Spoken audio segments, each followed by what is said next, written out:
शिक्षा में संस्कार, मैं पहले से कह चुका, मुगलों के मदरसों से शिक्षा में संस्कार कभी नहीं आ सकता। अंग्रेजों के Macaulay missionary Montessori education system से शिक्षा में संस्कार कभी नहीं आएगा। शिक्षा में संस्कार आएगा केवल और केवल हमारे वैदिक गुरुकुल एजुकेशन सिस्टम के कारण। और मैंने व्यक्तिगत रूप से जापान का प्राइमरी और जूनियर का पूरा सिलेबस देखा। जापान का पूरा प्राइमरी और एजुकेशन सिलेबस हमारा वैदिक एजुकेशन सिस्टम है। हमारे कॉपी मार दिया उन्होंने, हमारा एजुकेशन सिस्टम उन्होंने ले लिया। नतीजा क्या है? न जापान में कोई जासूस पैदा हो रहा है, न कोई गद्दार पैदा हो रहा है, न कोई कामचोर पैदा हो रहा है, न कोई हरामखोर पैदा हो रहा है। सब अपने अपने कर्तव्य का पालन कर रहे हैं।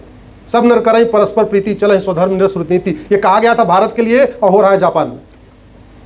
अल्प मृत्यु नहीं कौनो पीरा, सब सुंदर सब बिरु शरीरा, कहा गया था भारत के लिए और सफल हो रहा है सिंगापुर जापान में।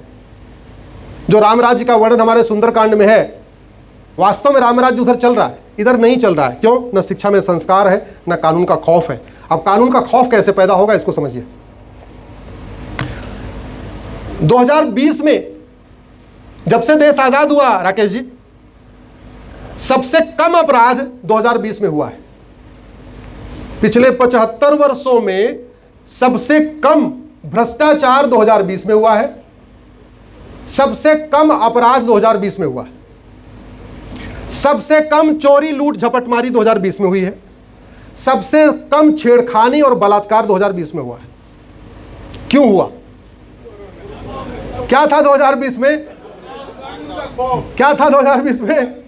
हाँ, चोरी लूट झपटमारी करने वाले को भी पता था ये चोरी लूट किया, जिसका मोबाइल छीनूंगा क्या पता इसको कोविड हो, और मैं मोबाइल छीनूंगा मुझे भी कोविड हो जाएगा, मैं मर जाऊंगा। अपराधी को भी अपनी जान प्यारी होती है। आप मुझे बताइए किसी कोविड के दौरान किसी बहन बेटी का बलात्कार हुआ हो?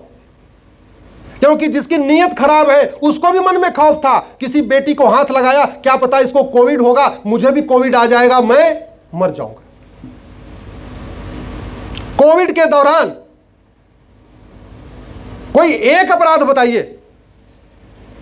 कोविड के दौरान सच्चा राम राज्य चल रहा था भारत में। सब नर करें परस्पर प्रीति और चलें स्वधर्म निरस्रुत नीति। ये कोविड के दौरान चल रहा था। क्या था कोविड में? सबको खौफ था। बड़े से बड़े भ्रष्टाचारी जो बिना 10-20 हजार रुपए कमाए उनको चैन नहीं आता, वो नोट को हाथ लगा रहे थे। क्या जोर से बताइए? नहीं, उनको पता क्या पता इस नोट में वायरस आ जाए, मैं चला जाऊं भैया, नहीं लूंगा, कोविड जाएगा उसके बाद फिर कमाऊंगा। दुनिया के कई देशों में ऐसा ही कानून का खौफ है। अगर कोविड जैसा खतरनाक कानून हम बना दें, चोरी रुकेगी कि नहीं, झपटमारी रुकेगी कि नहीं, हत्या रुकेगी कि नहीं, बलात्कार रुकेगा कि नहीं, व्याभिचार रुकेगा कि नहीं, आतंकवाद रुकेगा कि नहीं, अलगाववाद रुकेगा कि नहीं, नक्सलवाद रुकेगा कि नहीं, माओवाद रुकेगा कि नहीं, सारे अपराध खत्म हो जाएंगे। और ये तो कोविड है। भगवान श्री राम का हम मंदिर तो बनाते हैं, भगवान श्री राम की पूजा तो करते हैं, लेकिन भगवान श्री राम की राम नीति हमने लागू ही नहीं किया। राम नीति है भय बिन होय न प्रीत। हर साल जन्माष्टमी मनाते हैं, भगवान कृष्ण की पूजा करते हैं। कृष्ण नीति हमने अपने जुडिशियल सिस्टम में लागू नहीं किया। कृष्ण नीति है सठे साठ्यम समाचार। कृष्ण नीति मानवाधिकार देती है, दानवाधिकार नहीं देती। राम नीति मानवाधिकार कहती है, दानवाधिकार नहीं। मानव का अधिकार होता है, दानों का नहीं। हमें मानव और दानों में अंतर कहना पड़ेगा। इसलिए आर्टिकल 14 को ऐसे मत पढ़ना, equality before law, equal protection of law. जितना अधिकार मानव को उतना अधिकार दानों को, जितना अधिकार बलात्कारी, जितना अधिकार पीड़िता को उतना अधिकार बलात्कारी को, ना, ऐसे मत करना। आप लोग वकील बनने जा रहे हो, इस इंटरप्रिटेशन को अभी से सीखो, संविधान की व्याख्या, क्योंकि संविधान की व्याख्या का संविधान का पर्पोजिव इंटरप्रिटेशन करना पड़ेगा, संविधान का हार्मोनियस इंटरप्रिटेशन करना पड़ेगा, संविधान का कंस्ट्रक्टिव इंटरप्रिटेशन करना पड़ेगा। अच्छा, कैसे हो सकता है? हो कैसे सकता है? ये मेरे हाथ में पुलिस एक्ट है, जानते हो 76 साल हो गए स्वतंत्रता के। ये पुलिस एक्ट 1861 का चल रहा है। जो मैकाले बना के गया था, यह पुलिस एक्ट आज भी चल रहा है। नतीजा क्या है? पुलिस सत्ता की गुलाम है। पुलिस का स्वभाव सत्ता के हिसाब से बदलता है। पुलिस का वेतन सत्ता के हिसाब से बदलता है। क्या जोर से बोलिए जरा? वेतन तो वही रहता है। पुलिस को जो वेतन भत्ता मिलता है, जो पुलिस अधिकारियों को गाड़ी बंगला मिलता है, वो सत्ता के हिसाब से बदलता है क्या? नहीं। हाँ, पुलिस को स्वभाव सत्ता के हिसाब से बदलता है, ये नहीं होना चाहिए। पुलिस को जिस लिए वेतन भत्ता मिलता है वो काम हमेशा करना चाहिए, सत्ता ए की हो या बी की हो, सेकुलर सत्ता हो या राष्ट्रवादी सत्ता, इससे कोई फर्क नहीं पड़ना चाहिए। इसलिए एक जरूरत है यूनिफॉर्म पुलिस कोड की, एक जरूरत है यूनिफॉर्म पुलिस चार्टर की। मैं पहले भी कई बार कह चुका हूं, डॉक्टर बदलने से बीमारी ठीक नहीं होती। डॉक्टर बीमारी को ठीक नहीं करता, बीमारी को कौन ठीक करता है? दवाई। शरीर के अंदर डॉक्टर जाता है या दवाई जाती? जोर से बताइए जरा। दवाई। और हम हर 5 साल में क्या बदल रहे हैं? डॉक्टर। और डॉक्टर दवाई बदल नहीं रहा है। 1861 वाला पुलिस एक्ट चल रहा है, तो बीमारी ठीक होगी क्या? नहीं। डॉक्टर कितना ही अच्छा हो, दवा गड़बड़ हो, बीमारी ठीक नहीं होगी। ड्राइवर कितना ही अच्छा हो, गाड़ी गड़बड़ हो, आपकी यात्रा सुरक्षित नहीं होगी। ऐसे ही शासक कितना ही अच्छा हो, अगर आपका नियम कानून सिस्टम घटिया होगा, आपका देश सुरक्षित नहीं हो सकता। भारत से लोग पलायन करके दुबई जा रहे हैं, इससे बड़ी हमारे लिए शर्म की कोई बात नहीं हो सकती। जो दुबई 50 साल पहले बंजर था, रेगिस्तान था, वहां पशु पक्षी भी नहीं घूमते थे, आज वहां पे हमारे दिल्ली के लोग पलायन करके जा रहे हैं। हमारे दिल्ली के लोग भगवान राम की जन्मभूमि, भगवान कृष्ण की जन्मभूमि छोड़ छोड़ के सिंगापुर, जापान जा रहे हैं। भारत उनको सुरक्षित नहीं लगता। क्यों? क्योंकि उनकी दवाई अच्छी है। सिंगापुर में कोई प्रधानमंत्री हो जाए, भ्रष्टाचार हो ही नहीं सकता। सिंगापुर में कोई प्रधानमंत्री हो जाए, ड्रग कारोबार हो ही नहीं सकता। नशे के कारण हमारी पूरी यंग जनरेशन बर्बाद हो रही है। लाखों मां बाप नशेड़ी बच्चों से परेशान है, लाखों बहन बेटियां नशेड़ी पतियों से परेशान है, लाखों बच्चे नशेड़ी बाप से परेशान है। संविधान का आर्टिकल 47 कहता है भारत को नशा मुक्त बनाओ। संविधान डायरेक्शन है, directive principle is nevertheless fundamental है। और हमने आज भी वो एनडीपीएस एक्ट बाबा आदम के जमाने का लेके घूम रहे। सिंगापुर में पहले यह व्यवस्था थी कि अगर नशा मिला तो देखते ही गोली मार दी जाएगी। तो फिर थोड़ा बाद में हंगामा हुआ, कुछ वहां भी आ गए होंगे मानवाधिकार वाले, बोले नहीं नहीं जी ऐसे कैसे हो सकता है, देखते गोली कैसे मार सकते। बोले ठीक हम कानून बना देते। उन्होंने कानून बना दिया कि ड्रग मिलेगा तो इसमें गवाही वही कुछ नहीं होगी, जिसके पास ड्रग मिलेगी उसका narco polygraph brain mapping test करेंगे और कंफर्म हो गया इसके पास ड्रग थी, फांसी उठा दे देंगे। कोई ट्रायल नहीं चलेगा, कोई क्रॉस एग्जामिनेशन नहीं, कोई गवाहों पे तारीख पे तारीख नहीं, कोई गवाही पे गवाही नहीं, कुछ नहीं। ड्रग मिली, narco polygraph brain mapping test किया, कंफर्म किया इसके पास ड्रग थी, यहां से लिया था। जिसके पास ड्रग मिली उसको भी पकड़ा, जहां जिसने उससे सब दिया था उसको भी पकड़ा, पूरी चैन को पकड़ा, उठा के सबको फांसी दे दिया।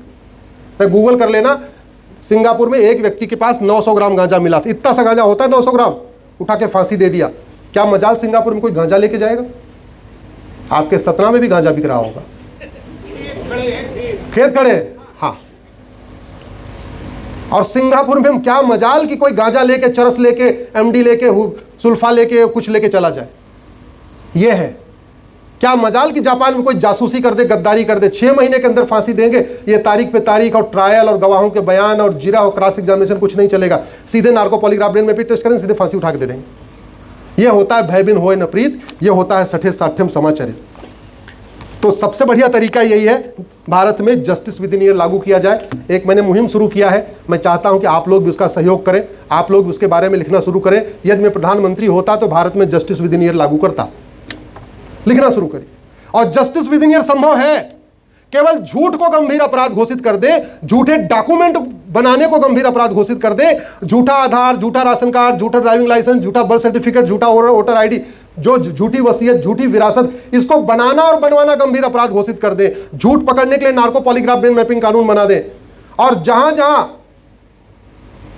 एफिडेविट फाइल होता है उससे अंडरटेकिंग लेना शुरू कर दें। जैसे क्रिमिनल जस्टिस सिस्टम में शुरुआत कैसे होती है?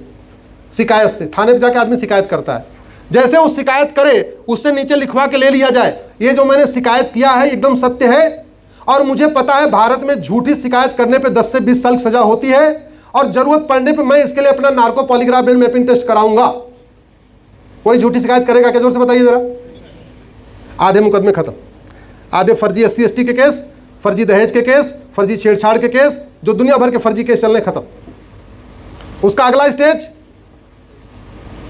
चार्जशीट, जो आईओ जांच करे, वो नीचे अंडरटेकिंग दे, मुझे पता है फर्जी जांच करना गंभीर अपराध होता है, पकड़े जाने पे 10 से 20 साल सजा होगी। जो मैंने जांच किया बिल्कुल सही किया है और जरूरत पड़ने पे इसके लिए मैं अपना narco polygraph brain mapping test करने के लिए तैयार हूं। इतना अंडरटेकिंग करते उसके हाथ कांप जाएंगे। जो लाख 2 लाख रुपए लिया होगा फर्जी जांच करने का, बोले भैया तू पैसा पकड़ ले, नौकरी चलती रहेगी, हम तो यही चाहते हैं। गवाही के टाइम गवाह आ रहे सीधे, जो मुझे पता है फर्जी गवाही देना गंभीर अपराध है, पकड़े जाने पे 10 से 20 साल सजा होगी। जो मैं गवाही दे रहा हूं इसके लिए जरूरत पड़ने पर मैं narco polygraph brain mapping test कराने के लिए तैयार हूं। कोई फर्जी गवाही करेगा क्या? जोर से बताइए। अरे पिता बेटे के लिए फर्जी गवाही नहीं देगा, भाई भाई के लिए फर्जी गवाही नहीं देगा। वो 10-20 हजार रुपए खरीद के झूठे गवाह तो छोड़ दीजिए। जैसे तहसील में रजिस्ट्री होती है, रजिस्ट्री कराते समय अंडरटेकिंग, ये हमने जो आधार लगाया, राशन कार्ड में लगाया, ड्राइविंग लाइसेंस बनाया, बर्थ सर्टिफिकेट लगाया, जितने डॉक्यूमेंट लगाए हैं ये सब ठीक है। मुझे पता है फर्जी डॉक्यूमेंट बनाना और फर्जी डॉक्यूमेंट रखना गंभीर अपराध है, पकड़े जाने पे 10 से 20 साल सजा होगी। वो तहसील से भाग जाएगा छोड़ के, बोले भैया ऐसे रह लूंगा, काम का फर्जीवाड़ा क्यों करूं, जेल जाऊंगा। हो सकता है कि नहीं हो सकता? हो सकता है। केवल और मैंने क्यों कहा कि डॉक्टर बदलने से बीमारी ठीक नहीं होती है। मैंने इंजीनियरिंग का कैरियर छोड़ने के बाद एक मूवमेंट ज्वाइन किया था, उसको अन्ना आंदोलन कहते हैं। आप लोगों को याद होगा, बच्चों को नहीं पता होगा, सारे बड़े लोगों को पता होगा। मैं भी टीम अन्ना में ही था। हम अरविंद केजरीवाल, मनीष सिसोदिया, कुमार विश्वास, हम आसपास पड़ोसी रहने वाले हैं। हम सब ने अपना कैरियर, मैं इंजीनियर था, मनीष सिसोदिया जी न्यूज़ में थे, कुमार विश्वास लॉ कॉलेज एक कॉलेज में प्रोफेसर थे, अरविंद केजरीवाल इनकम टैक्स में थे। उस समय भी मैं कह रहा था कि लोकपाल बना लोगे, एक नया डॉक्टर और आ जाएगा, और डॉक्टर बदलने से बीमारी ठीक नहीं होती। बीमारी ठीक कैसे होती है? दवाई बदलने से। अच्छा बताओ, लोकपाल आ गया और लोकायुक्त भी आ गया, आपके थाने का रत्ती भर भ्रष्टाचार खत्म हुआ क्या? किसी एक डिपार्टमेंट का, एक तहसील का, एक जिले का, एक कहीं बताओ जो रत्ती भर भ्रष्टाचार खत्म हुआ हो लोकपाल और लोकायुक्त के बनने से? क्यों? इतने सारे डॉक्टर पहले बैठे थे, हमने 2 डॉक्टर वो बैठा दिया, और दवाई वही पुरानी वाली, जुडिशियल सिस्टम वही, एडमिनिस्ट्रेटिव सिस्टम वही, एविडेंस सिस्टम वही, गवाहों के बयान के तरीके वही, सिविल प्रोसीजर कोड वही, क्रिमिनल प्रोसीजर कोड वही, पुराने वाला चल रहा है, कॉपी पेस्ट। इसलिए लोकपाल लोकायुक्ता बन गया, टैक्स पेयर का खर्चा और बढ़ गया। एक लोकपाल का ऑफिस है, उसको चलाने में साल में 50 करोड़ खर्च हो रहे हैं, लोकायुक्ता ऑफिस चलाने में साल में कम से कम 20 करोड़ और रुपए खर्च कर रहे हैं। आपके ऊपर GST, income tax, VAT, TDS और बढ़ गया बर्डन। लेकिन भ्रष्टाचार खत्म हुआ क्या? नहीं, क्योंकि डॉक्टर बढ़ाने से या डॉक्टर बदलने से बीमारी ठीक नहीं होती है, बीमारी ठीक होती है दवाई बदलने से। भारत में justice with in year possible है। एक यूनिफॉर्म पुलिस कोड बना दिया जाए, एक यूनिफॉर्म पिनल कोड बना दिया जाए। भारत में अभी जो पिनल कोड है वो पूरा कानूनों का मकड़जाल है।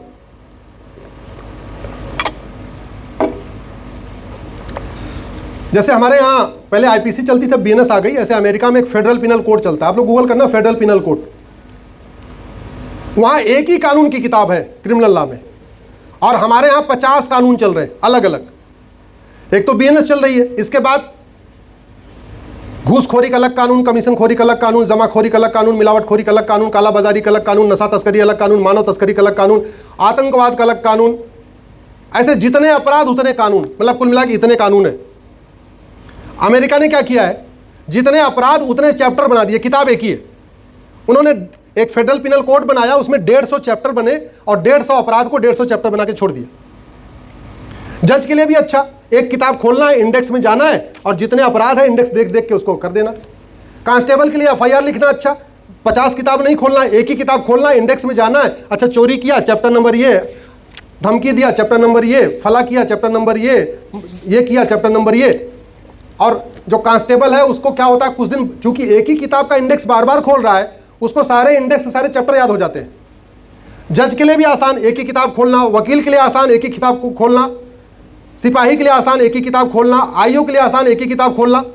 और हमारे यहाँ कानूनों का मकड़जाल, और मकड़जाल भी कैसा, ये कानून का ड्राफ्ट बनाने वाले जब अपना घर बनाते हैं तो कम से कम 10 आर्किटेक्ट से बात करते हैं, 10 लोगों का घर देखेंगे, किसी एक के घर की ड्राइंग रूम की नकल करेंगे, किसी एक के घर की बेडरूम की नकल करेंगे, किसी एक के घर की किचन की नकल करेंगे, और कोशिश क्या होती है, मेरा घर सबसे अच्छा घर। लेकिन जब कानून का ड्राफ्ट बनाना होगा तो शास्त्री भवन के एसी वाले कमरे में बैठे बैठे वहीं बना देते हैं। ये देखते ही नहीं है, कि जो हम बनाने जा रहे हैं इस पे सिंगापुर में क्या है, जापान में क्या है, अमेरिका में क्या है। भाई अनंत जी, अगर मेरे घर में बार बार चोरी हो रही है और अनंत जी के घर में चोरी नहीं हो रही है, सोनी जी के घर में नहीं चोरी हो रही है, तो मेरा फर्ज है कि मैं सोनी जी से जाके पूछूं कि सोनी जी ये बताओ आप कौन सी कंपनी का ताला लगाए हो, आपका ताला तो कभी नहीं टूटता, मेरा ताला रोज टूट रहा है। ये पूछना चाहिए नहीं पूछना चाहिए? अगर हमारे यहाँ ड्रग स्मगलिंग है और सिंगापुर में जीरो है तो हमारे कानून मंत्रालय को सिंगापुर के कानून मंत्री से बात करना चाहिए, भैया तुम कौन सा ऐसा कानून है बताओ। भारत में भारत के वित्त मंत्री विदेश के वित्त मंत्रियों से मिलते हैं, भारत के रक्षा मंत्री विदेश के रक्षा मंत्रियों से मिलते हैं। कभी आपने सुना भारत के कानून मंत्री किसी देश के कानून मंत्री से मिले हो? जोर से बताइए जरा। सबसे प्राथमिक ड्यूटी यही है कि भारत के कानून मंत्री को सिंगापुर के, जापान के, अमेरिका के, जिन देशों में अपराध कम है वहां के कानून मंत्री से बात करना चाहिए। ये बताओ भैया तुम ऐसी कौन सी प्रैक्टिस अडॉप्ट कर रहे हो, तुम्हारे यहां मुकदमे जल्दी खत्म हो जाते हैं, तुम्हारे यहां अपराध नहीं है, तुम्हारे यहां चोरी लूट झपटमारी नहीं है, तुम्हारे यहां भ्रष्टाचार नहीं है। आपको जान के आश्चर्य होगा, स्विट्जरलैंड में पुलिस की 5 डे वर्किंग है। स्विट्जरलैंड में थाने सैटरडे संडे बंद रहते हैं, मंडे टू फ्राइडे वहां पुलिस काम करती है, वो भी 8 घंटे काम करती है। और जो मंडे टू फ्राइडे भी काम करती है वो केवल पेट्रोलिंग करती है, रेड लाइट पे खड़ी नहीं होती, क्योंकि कैमरा है, कैमरा ऑटोमेटिक बताता रहता है कौन सी गाड़ी गई कि क्या उसने किया। और कानून का ऐसा खौफ है कि लोग अपराध करने से डरते हैं, तो पुलिस का जस्ट काम पेट्रोलिंग कम। हमारे यहाँ बेचारे पुलिस वाले 16-16 घंटे ड्यूटी करके मरे जा रहे हैं, उनका बीपी बढ़ गया, उनका थायराइड बढ़ गया, उनको हार्ट अटैक आ रहा है, उनकी तोंद भी बढ़ गई है, सब कुछ उनका बढ़ता जा रहा है। और उसके बाद भी अपराध कम नहीं हो रहा है। क्यों? क्योंकि हमने आज तक न पुलिस रिफॉर्म किया, न जुडिशल रिफॉर्म किया, न हमने टैक्स रिफॉर्म किया, न हमने एजुकेशन रिफॉर्म किया। हम स्वतंत्र तो हो गए लेकिन सारे तंत्र गुलामी वाले हैं। आप लोगों के बीच में इसलिए रखा कि देश को दिशा अधिवक्ता और अध्यापक देते हैं, यहाँ अधिकतम अधिवक्ता और अध्यापक हैं। आशा करता हूँ आप लोग अब आगे से वैज्ञानिक सोच के साथ अपने अध्ययन और अध्यापन को जारी रखेंगे। मैं आप लोगों को बहुत बहुत धन्यवाद देता हूं। आदरणीय सोनी जी, आपको बहुत धन्यवाद देता हूं, आभार व्यक्त करता हूं कि आज आपने मुझे 1 साल के बाद दोबारा बुलाया। आप सब लोग आए हैं, आपको मैं आभार व्यक्त करता हूं। मंच को, सम्मानित मंच को प्रणाम करता हूं। आप सब लोगों ने इतनी देर से सुना। एक बार खड़े हो जाइए, एक मैं नारा लगाऊंगा।